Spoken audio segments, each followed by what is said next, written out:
ने फरमाया जो फर्ज नमाज के बाद दुआ मांगे अल्लाह उसकी कबूल कर लेता है।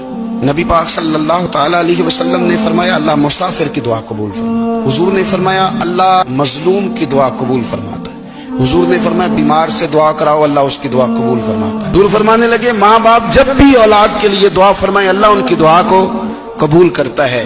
आप अपना ताल्लुक बनाएं दुआ के साथ, इबादत के साथ, मुसल्ले के साथ रिश्ता बनाएं, इस्तिगफार पढ़ें। सलाहुद्दीन अय्यूबी सलेबी जंगों में थे, रात को मस्जिद अक्सा में नमाज पढ़ी तो परेशान थे। एक बुजुर्ग से मुलाकात हुई तो वो कहने लगे कि आप बड़े परेशान हैं। कहने लगे हुजूर परेशान इसलिए हूँ कि पहले ही मुसलमान कमजोर है, अब मैंने सुना है दुश्मन का एक बहरी बेड़ा वो जंगी सामान से भरा हुआ आ रहा है, तो अब उनके पास और तलवारें और नेज़े आ जाएंगे, मुसलमानों के पास पहले ही वसाइल की कमी है, परेशान हो किस तरह करके मुकाबला करेंगे। ये बात कहते ही सलाहुद्दीन अय्यूबी ने बुजुर्गों से कहा हुजूर आप भी दुआ करना, दुआ की बड़ी ताकत है। मेरे नबी पाक ने फरमाया दुआ मोमिन का हथियार है।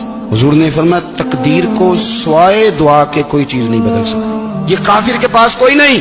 फिर सुने कई बार कह चुका हूं ये हथियार है, काफिर के मुकाबले में जो तेरे पास सबसे बड़ा हथियार है वो दुआ है। दुआएं करानी छोड़ दी, करनी छोड़ दी, लेनी छोड़ दी। हजरत सैयदना अनस बिन मालिक रदी अल्लाह तआला अन्हु फरमाया करते थे मैंने वो रंग देखा है जब हुजूर दुआ मांगते थे और हुजूर की मुकद्दस आंखों में आंसू भी साथ ही बहा कर